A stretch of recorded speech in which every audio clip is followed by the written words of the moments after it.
Vermentino News, ve l'avevamo detto, porca miseria, Vermentino News, arriviamo spesso a dire le cose, arrivano prima, quando arriva, anche perché diciamo cose che poi si avverano. Magari non ci calcolano tantissimi, però quelli che ci calcolano possono godere del fatto che noi le cose le diciamo e poi alla fine queste cose hanno un fondamento, ma hanno un fondamento non per magia, perché ci sono dietro informazioni, riflessioni, analisi puntuali del nostro mitico Enrico Balletto. Enrico, bentornato, come va? Grazie, ciao.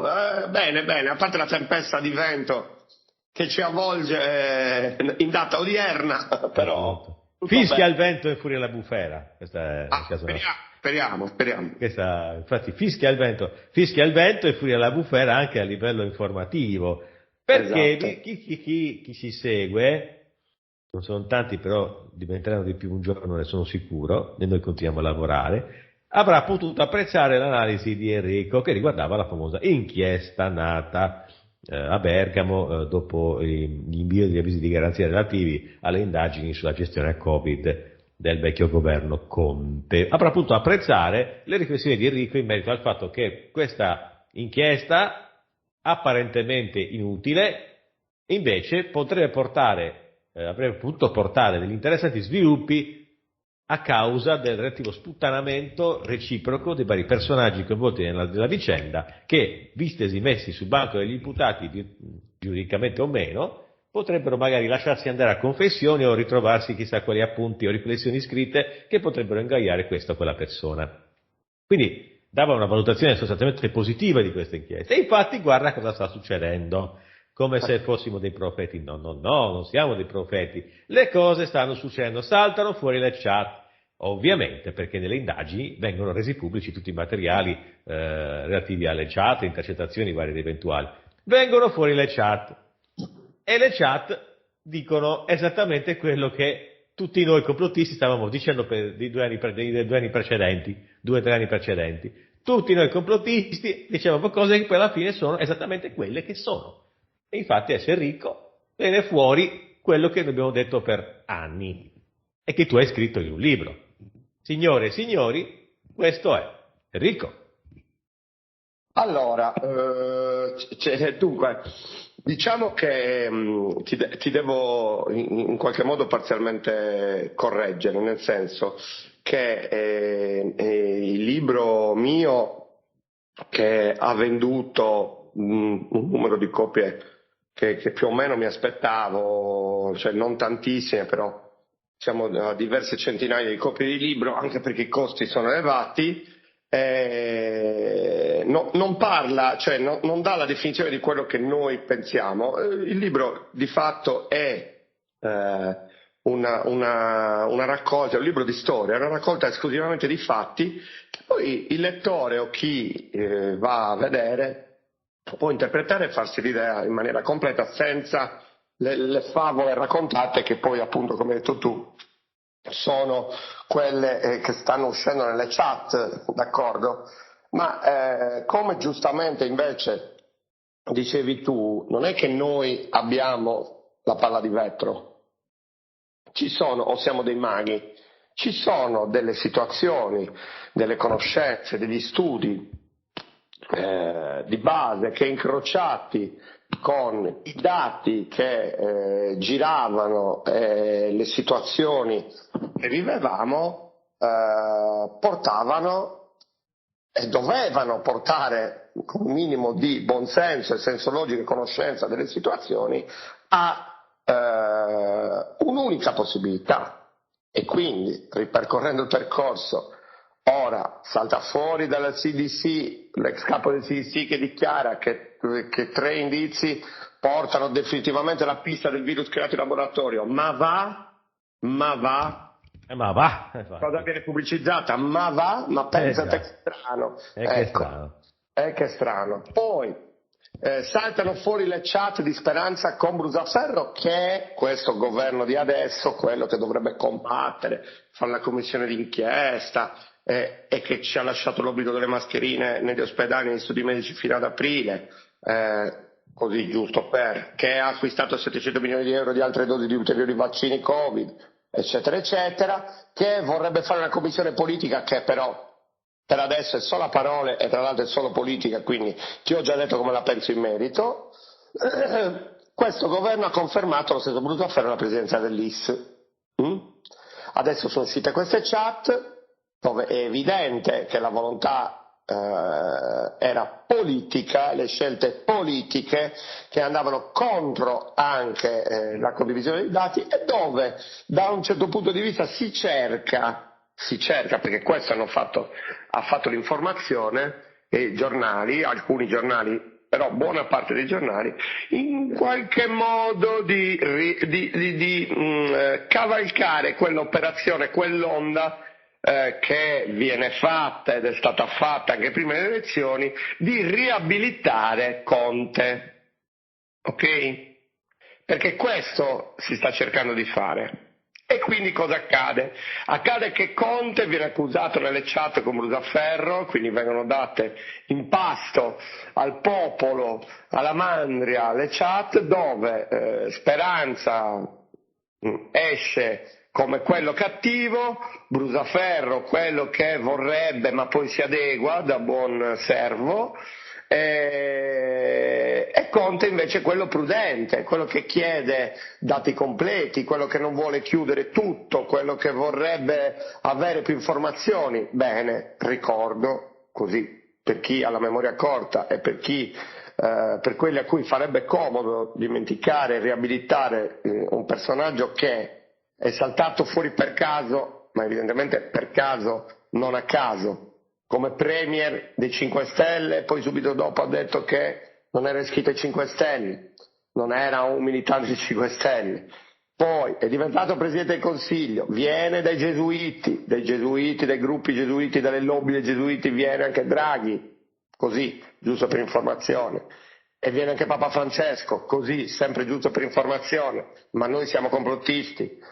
È diventato premier, ha governato prima per la prima volta nella storia della Repubblica Italiana, ha governato prima con una parte, poi con l'altra, opposta, rimanendo sempre lui premier. È il primo Presidente del Consiglio che si è tenuto le deleghe dei servizi segreti a sé, senza darle a nessuno, nella storia della Repubblica. Ma guarda un po'. Poi ci sono le riunioni col CTS secretati, i verbali secretati, i contratti con la Pfizer secretati, c'è il segreto militare sul vaccino. Ecco, ma non mi dilungo troppo, ok? In questi giorni dove saltano fuori queste chat, guarda un po', non salta fuori niente su Conte, perlomeno chat di Conte, discussioni di Conte, il nome di Conte viene fatto solo nelle chat quasi a riabilitarlo, e contemporaneamente a queste chat, e quindi evidentemente a un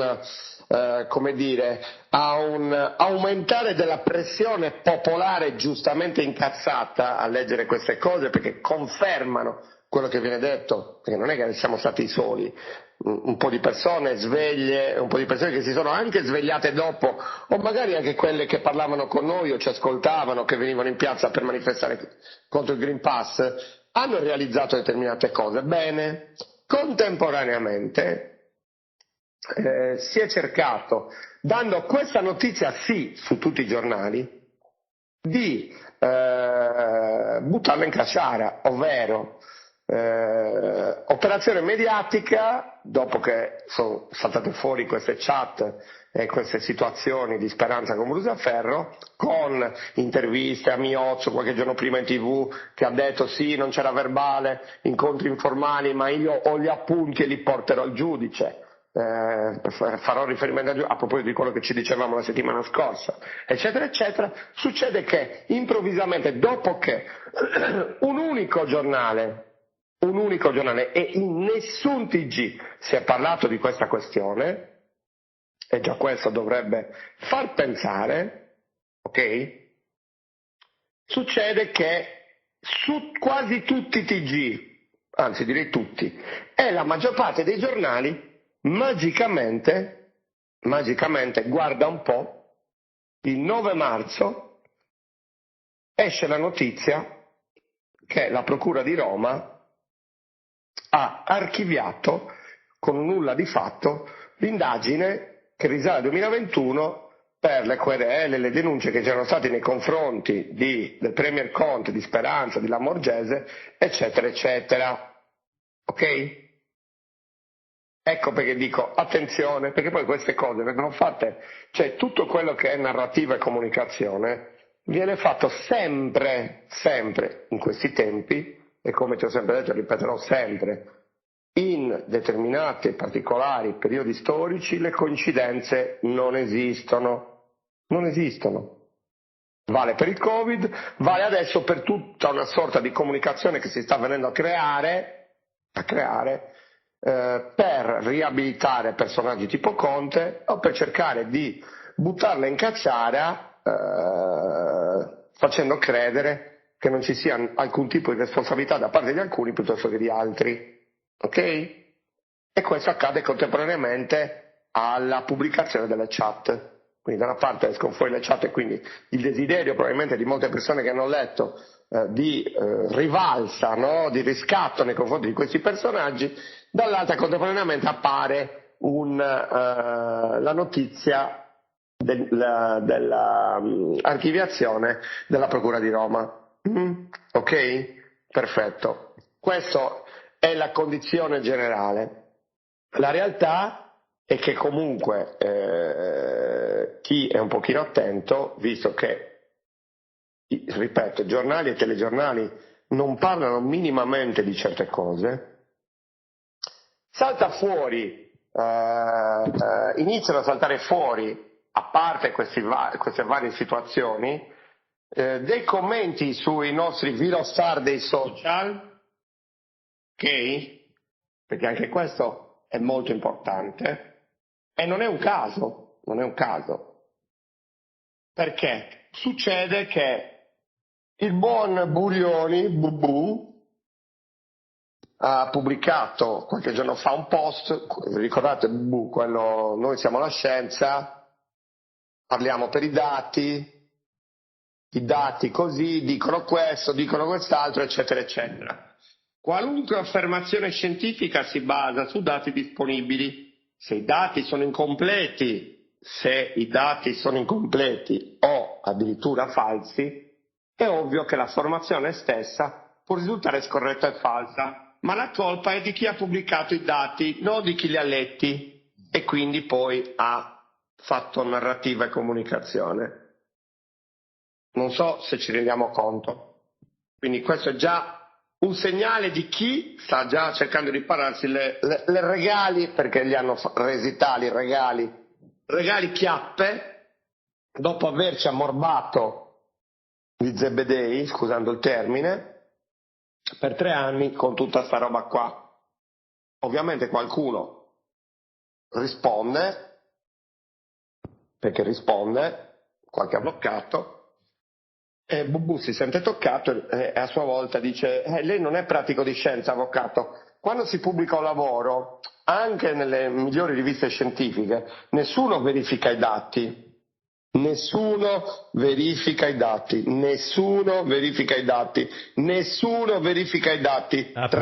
Tre volte lo ripeto. Si va sulla fiducia. Bella scienza, non c'è male. I dati vengono poi verificati successivamente e se il ricercatore ha mentito perde la reputazione, se ammesso e non concesso che ce l'abbia. Ora. Io credo che da parte di questi personaggi che ci hanno riempito le TV e non solo, la parola scienza e i dati dicono e non si può dubitare, eccetera, eccetera, e quindi poi si trovino adesso ad affermare queste cose, io, a parte che credo che non sia molto pratico di scienza Burioni evidentemente, ma ce l'aveva già dimostrato, adesso ne dà la conferma, perché io credo, suppongo, sono certo che verificare la fondatezza di dati di affermazioni date, su cui a maggior ragione si baserebbe, ok, una sorta di paradigma o di formuletta pseudoscientifica, perché a questo punto non ha nulla di scientifico, e soprattutto, una politica, quella fatta da Speranza e compagni, dall'Italia che siamo stati i più talebani di tutto l'Occidente, una politica di restrizioni che impattano direttamente sulla vita di 60 milioni di abitanti, se vogliamo 48 milioni, ma anche gli altri, quelli che hanno resistito comunque di sicuro qualche conseguenza l'hanno avuta sulla propria vita, a me sembra il minimo.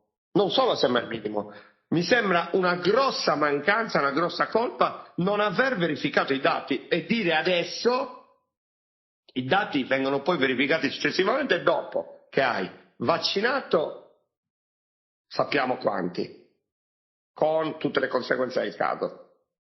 Aver predisposto farmacovigilanza passiva e non attiva, con tutti i disastri che ne conseguono. Aver rinchiuso in casa le persone, con tutti i disastri che ne conseguono. Aver fatto saltare per aria la sanità pubblica, con tutte le altre morti che ne conseguono.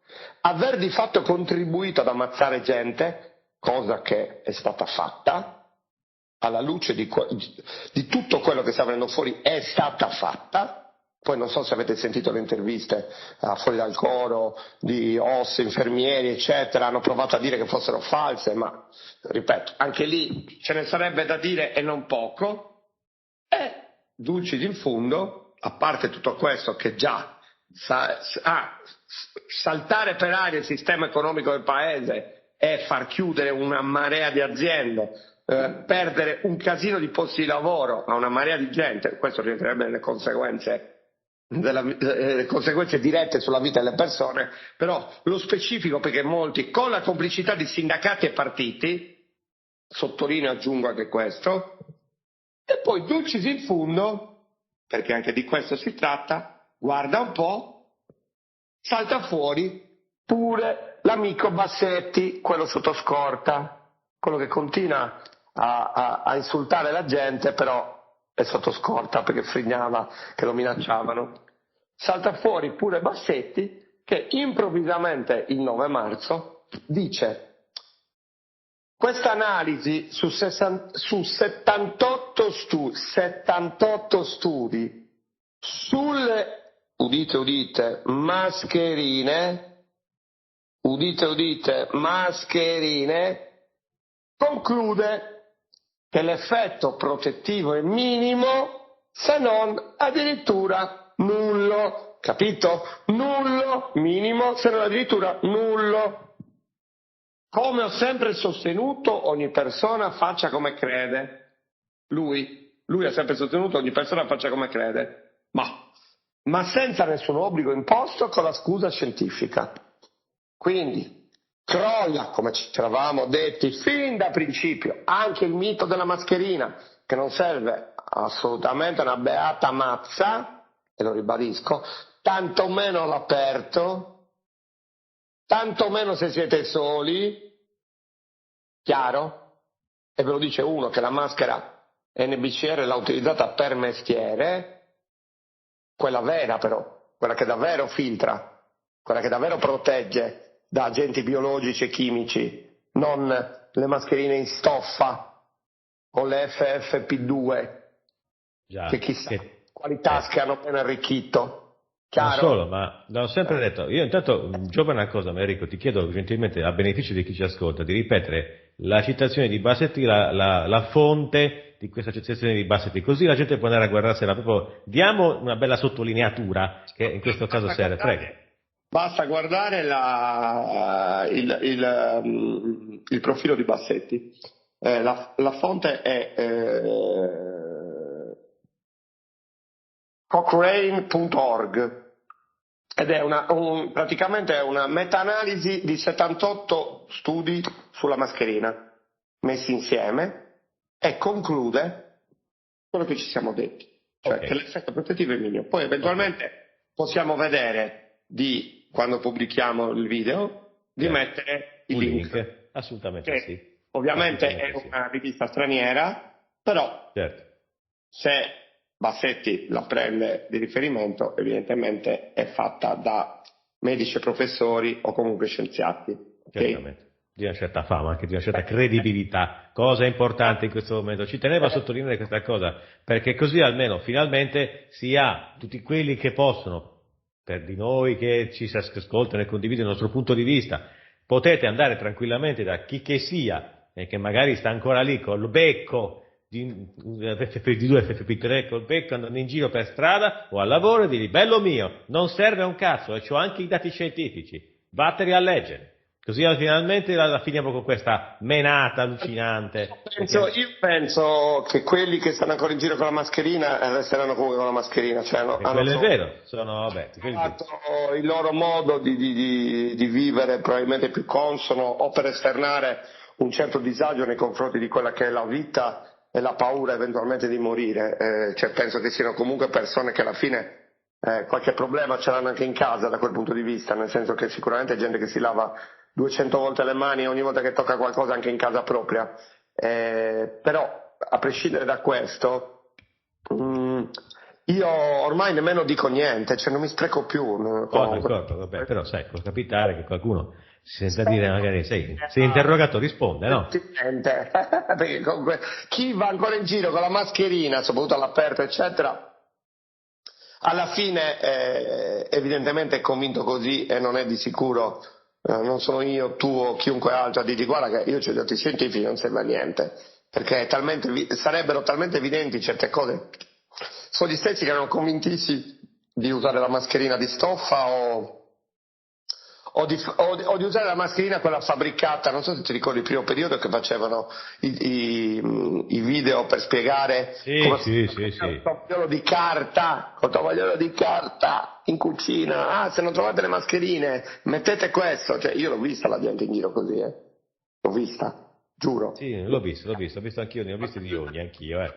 Ha fatto secondo i tutorial che giravano in merito, cioè ci hanno fatto i tutorial per lavarci le mani, ci hanno fatto i tutorial per le mascherine, c'hanno una presa per il culo, una roba veramente imbarazzante. La cosa più sconcertante di tutto questo è come quando ho iniziato a essere consapevole che le persone fossero portate a fare qualunque cosa, seguendo quello che veniva detto in TV o da questa gente o seguendo la linea, quella che era la linea Covid, eccetera. Cioè, se avessero detto guardate che per evitare di ammalarvi o per proteggervi dovete bere la vostra pipì o mangiare i vostri escrementi, io sono sicuro che molta gente lo avrebbe fatto senza neanche star lì a pensare. Ok, verissimo. Cioè ho questa assoluta consapevolezza ormai ed è una cosa che non ti dà molta fiducia nel genere umano, onestamente. Vabbè, ti fa capire quando si è. Molte speranze, capito? Ti lascia ti lascia semplicemente la consapevolezza e probabilmente un po' il cinismo di dire, beh, sapete che c'è? Io mi faccio la mia vita, vivo al meglio che posso, perché non è che posso pensare di morire per voi. Chi vuole ascolta e ascolti le cose come stanno. Io non ho il potere della verità assoluta, ci mancherebbe. Provo a ragionare su alcune cose, così come lo hanno fatto tante altre persone, Sandro Sorella, Francesca Totolo, Sandro è stato un compagno di viaggio per me da principio e siamo sempre stati chiari nello spiegare, nel vedere, ma ripeto, ci sono delle cose che sono fin troppo evidenti e è per quello che ti dico, noi non siamo dei maghi. No. Il problema è andare a trovare, a leggere le notizie e fare 2+2, cioè incastrarle secondo un percorso che non è che decidi tu, non è mai casuale, come ti ho detto, certe cose non sono coincidenze in periodi storici particolari, questo è un periodo storico particolare, come del resto la questione della guerra, appena stavamo uscendo dal Covid, non è un caso, questo casino non è un caso. Perché appena finito il Covid, guerra? Perché? Qual è il motivo? Perché l'hanno fatto dopo il Covid? Non durante? Perché non tra qualche anno? Cioè, capisci che sono tutte cose, troppe cose, tutte insieme. Siamo 3 anni dietro al Covid, adesso 1 anno ha preso la guerra, e che durerà ancora un po'. Ogni giorno c'è un segnale che anziché far vedere una luce in fondo al tunnel della guerra, la fa vedere, allunga il tunnel, perché c'è una provocazione da una parte e dall'altra, qualcuno che fa dichiarazioni, problemi in Georgia, armi che vengono, annunci di armi ulteriori che vengono consegnate, adesso gira la voce che verranno inviate anche truppe. Cioè, capisci? Non si vede la luce, non si vede la luce. E molto, probabilmente, perché io non ho la certezza, però per me al 90%, nel momento in cui abbiamo dato la sicurezza a questa gente che il controllo politico è molto più facile con la paura, col terrore, e che il popolo è facilmente addomesticabile da questo punto di vista, toccando i nervi della paura, del lavoro, dei costi, dell'energia, e chi più ne ha più ne metta, dell'alimentazione, dei beni, eccetera, eccetera, è ovvio che ogni possibilità di fare determinati cambiamenti nelle società, determinate situazioni studiate a tavolino, le fai con la complicità di certe situazioni e hai interesse a prolungarle. Non so se ti ricordi quell'intervista di Monti a suo tempo. Sì, mi ricordo. I più grandi cambiamenti e sconvolgimenti sociali nelle società ai cittadini si fanno accettare con emergenze, con allarmi, con situazioni, con paura. L'ha detto chiaro Monti nel 2011, 2012, quello che era. Questa è l'arma che utilizzano e nessuno fiatta.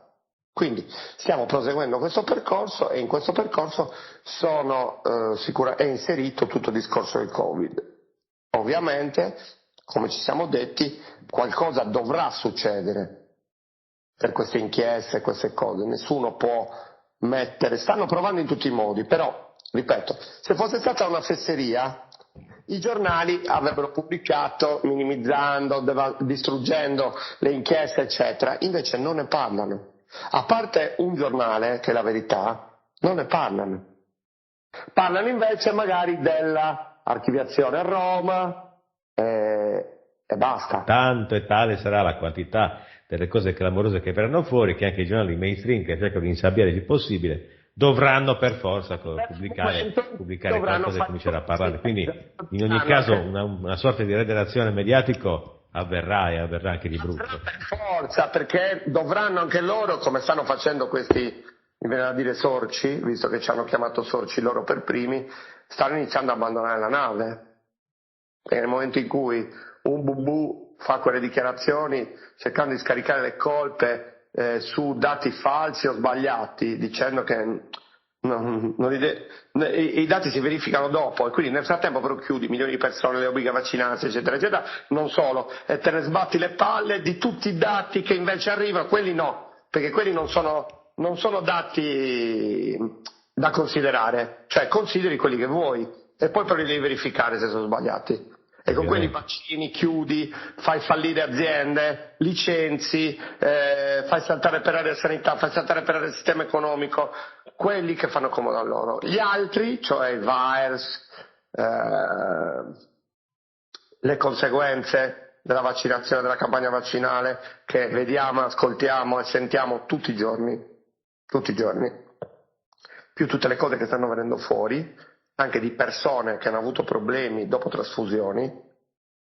Non so se hai sentito o se seguendo anche quella pista da qualche parte. Se ci puoi dare qualche informazione, perché aiuta molto a capire di più, per cui sì, dacci qualche notizia e qualche aggiornamento. Guarda, ho visto avuto una telefonata di una presidentessa di un'associazione di queste che si sono create spontaneamente da cittadini che hanno avuto conseguenze della vaccinazione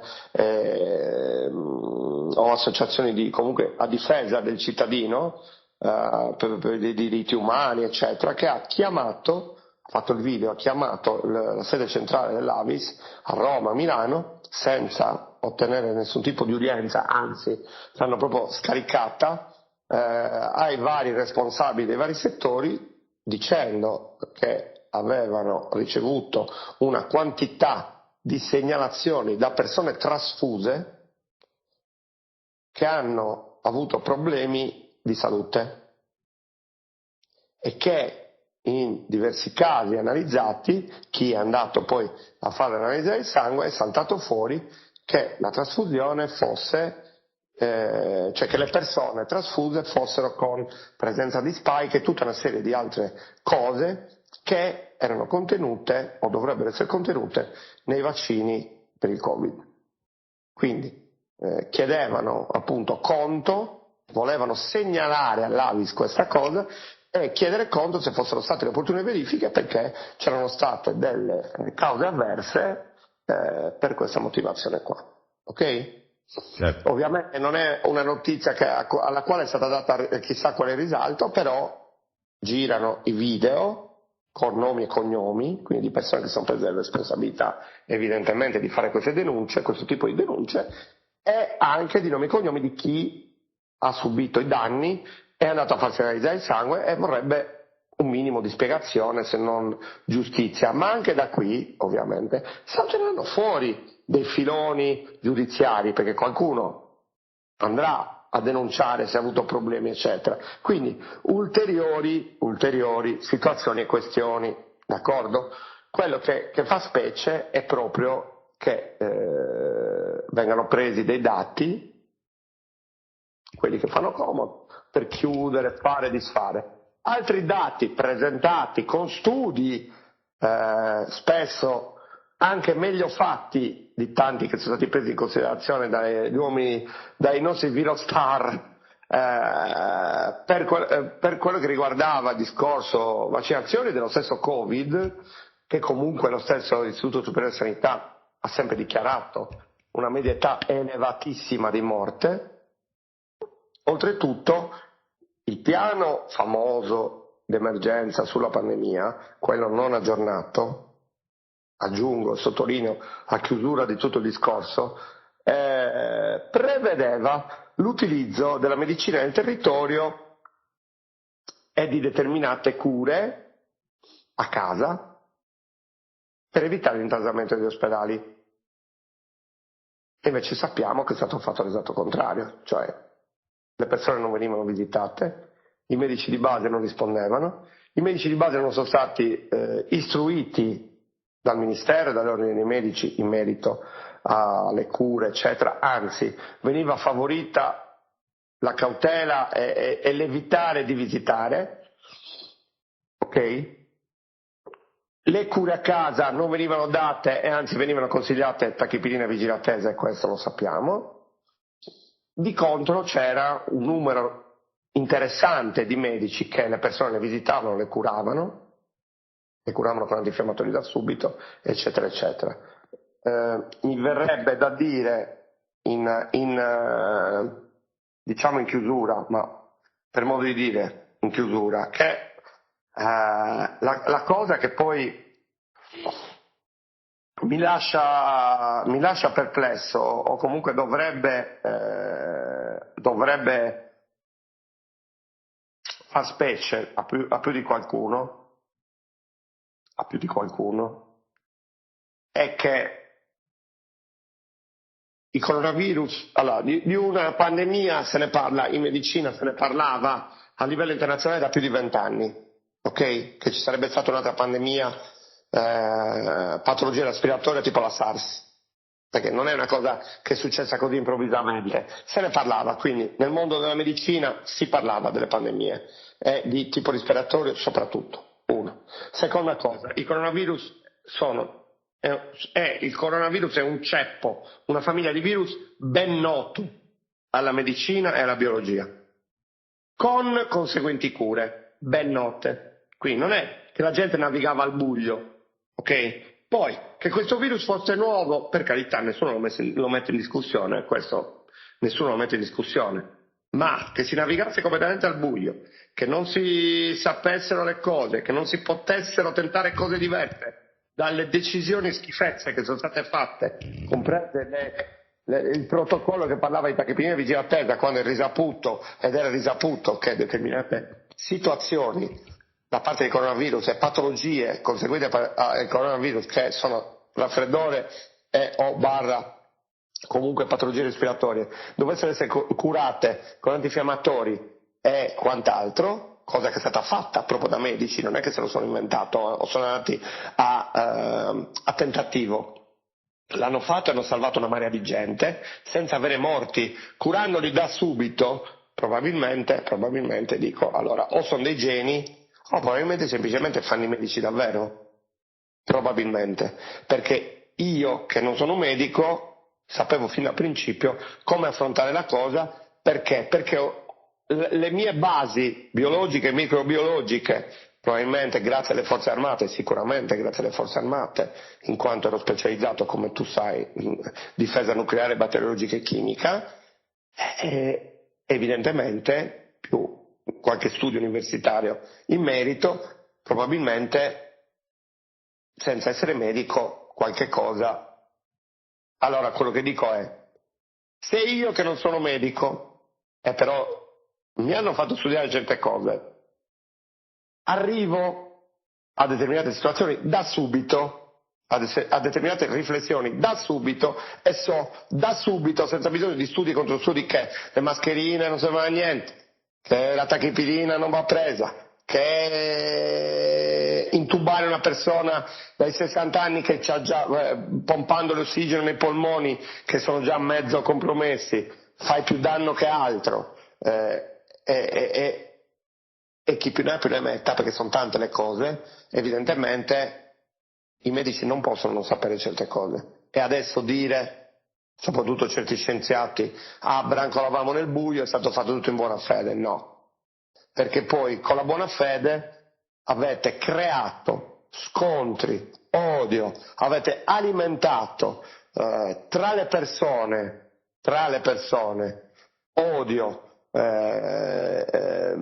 ghettizzazione, è stata sospesa gente dal lavoro, ne è stata ammazzata dell'altra, e chi più ne ha più ne metta. Ve la siete presa con i bambini, perché i bambini con le mascherine è stata una violenza, e lo ribadisco, che pagheranno a livello psicologico, perché di contro sono in contatto con alcuni psichiatri pubblici che mi hanno detto: Henry, siamo in una situazione disperata, psichiatria infantile e adolescenziale sto parlando, disperata, siamo pochi e i casi e le richieste di aiuto sono aumentate in maniera esponenziale. Sai cosa vuol dire? Ecco, tutte queste situazioni qua, dico io, qualcuno dovrà pagare, poi che paghino per la giustizia ordinaria, che paghino per la giustizia divina, io credo che in qualche modo pagheranno, o che paghino perché incrociano per strada quello sbagliato, che magari ha perso il figlio o gli è diventato il figlio matto, e prima di spararsi lui va a cercare qualcuno di questi. Può succedere anche quello, perché può succedere. Piuttosto uno che e sparare alla famiglia e ammazzarsi, e ne sentiamo di gente che è andata fuori di testa, può essere che qualcuno di questi prima o poi vada in giro e dia di matto con qualcuno di questi altri qua. Può essere pure. Io ormai non sono più sicuro che nessuno è sicuro per quello che mi riguarda, guarda, perché succederà per forza qualcosa. È chiaro. La rabbia spesso non si può controllare, quindi vai a capire cosa può succedere in questi contesti, quindi anche lì è da tenere in considerazione. Enrico, io avrei voluto fare qualche battuta, anche su battuta si fa per dire qualche riflessione sulla questione dei migranti, ma anche lì penso che ci sia poco da dire, perché il governo ha fatto un defilé abbastanza ridicolo sul luogo della strage, saltano come al solito le solite situazioni, saltano all'occhio le solite situazioni, litigi, il tentativo di delegittimare il governo dal punto di vista dell'immigrazione, l'incapacità manifesta del Ministero dell'Interno a poter fronteggiare una strategia, il discorso, cioè, sulla pelle delle persone, come al solito, tra l'altro non si parla neanche di nordafricani o di africani, ma di afghani, quindi gente che stava arrivando da tutt'altra parte, quindi è una cosa che proprio ci appiccica poco col discorso sui migranti che facciamo di solito, che non ha niente a che vedere con dei poveracci che provengono dall'Afghanistan. Quindi è una cosa che secondo me è stata messa lì, una specie di la palla lanciata lì per cercare di mettere in crisi in qualche modo questo governo che già non naviga in buone acque per certe altre. Quindi non so cosa ne pensi tu di questa situazione, quindi puoi fare qualche riflessione volante così. Guarda, ritengo assolutamente sbagliato quello che è stato fatto dal governo, innanzitutto. Trovo molto fuori luogo aver fatto il Consiglio dei Ministri lì con successivo decreto legge, la trovo una passerella inutile, nel senso che è evidente che sul discorso migranti è stata presa la palla al balzo e la tragedia per sciacallare e attaccare il governo, perché la linea sulla questione migranti è o dovrebbe essere conosciuta. Poi di fatto questi stessi personaggi che erano per il blocco navale, apro parentesi, gira una vignetta bellissima con foto, un meme, non una vignetta, scusa, con foto del Premier, qualcun altro del governo, tipo Salvini, con scritto in grande sopra sblocco navale, così, sblocco navale, con la S davanti, giustamente tra l'altro, chiusa parentesi, sicuramente quella che è avvenuta davanti alle cose è una tragedia incredibile, perché comunque quando ci sono morti, per carità, non si sta lì più tanto a discutere. È anche vero, come ha detto qualcuno, che cavolo, se uno va a navigare, a mettersi a navigare in mare, con mare forza 3, 4, quello che era, con queste imbarcazioni che per carità, e tra l'altro lo fa in un tratto di mare che non è battuto da ONG, da Guardia Costiera, da controlli, quindi fuori dalle rotte conosciute e che fanno parte di tutta l'organizzazione Frontex, Europa, UE, Italia, per quello che riguarda il discorso dei migranti. Purtroppo c'è la possibilità che qualche tragedia succeda, come effettivamente è successo. Il ministro ha sicuramente dimostrato di essere un tecnico, così come veniva detto della Lamorgese. Si contesta al ministro la mancanza di empatia in certe parole. Io non ho trovato le parole così scandalose come le hanno, probabilmente io ho interpretato quello che voleva dire senza star lì invece con l'orecchio pronto a far polemica o attaccare ulteriormente il governo. Diciamo che in questi giorni c'è un attacco selvaggio, quindi ci sono partenze di ogni tipo e arrivi di ogni tipo, perché solo ieri ne sono arrivati 1500 in una giornata sola a Lampedusa, che sappiamo avere il centro completamente inadeguato a numeri simili.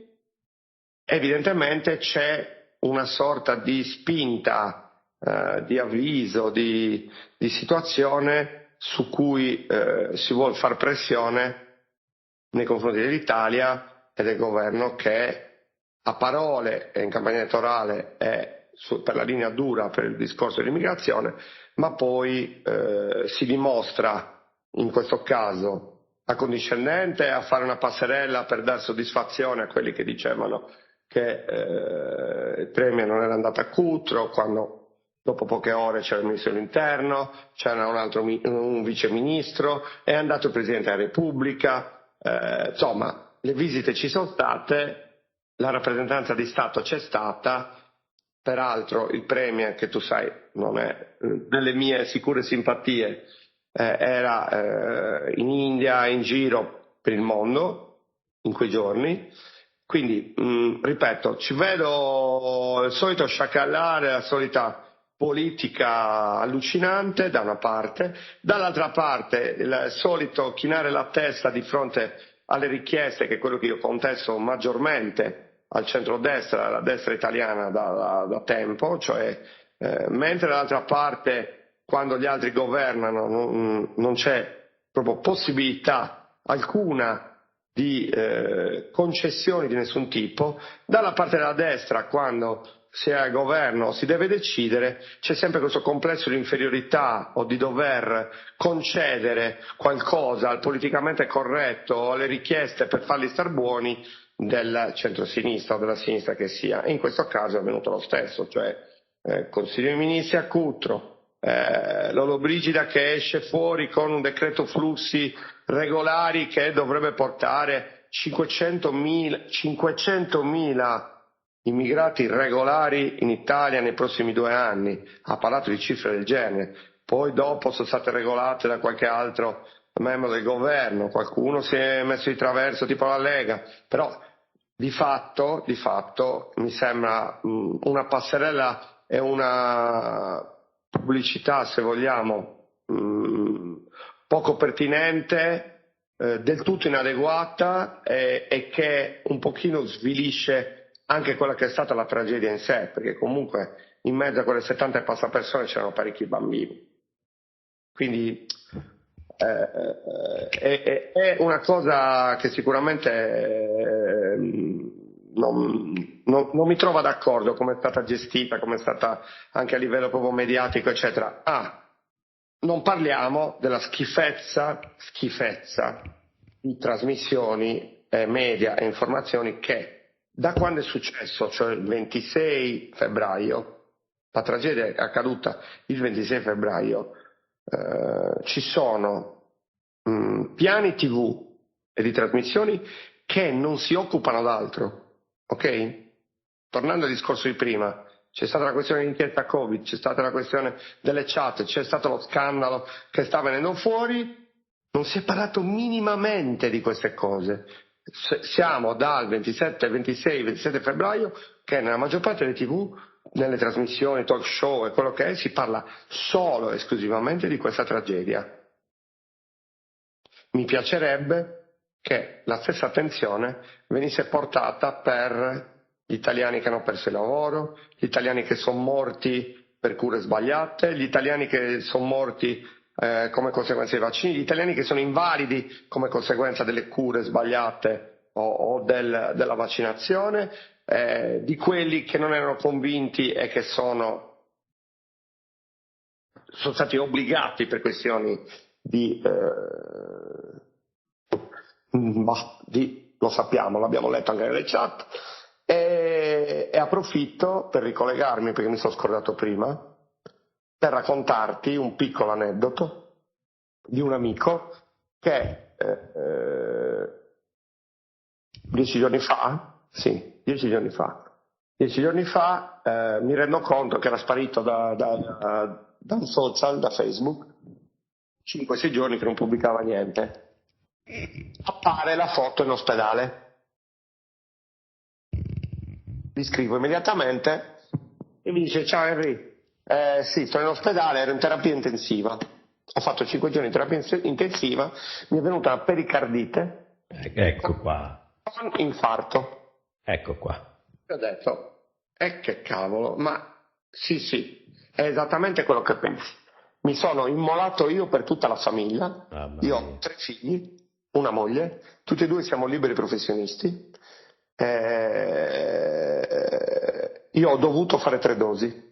Mamma mia, che cosa orribile. Avere qualche problema, a gennaio sono andato dal medico, mi ha dato Fluimucil, qualche problema respiratorio. Furimucil, non mi ricordo che altro, insomma qualcosa, comunque come se fosse una cosa tipo tracheite, bronchite, questi dolori che sentiva. Invece era praticamente l'infiammazione al petto, al cuore, che andava avanti, fino ad arrivare all'infarto. Ok?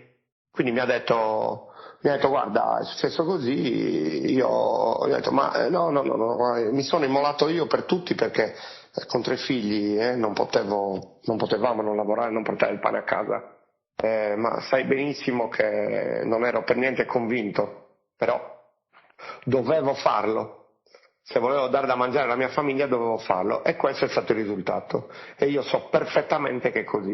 Mi ha detto, sai, poi i medici non te lo dicono direttamente perché non te lo diranno, ma te lo fanno capire.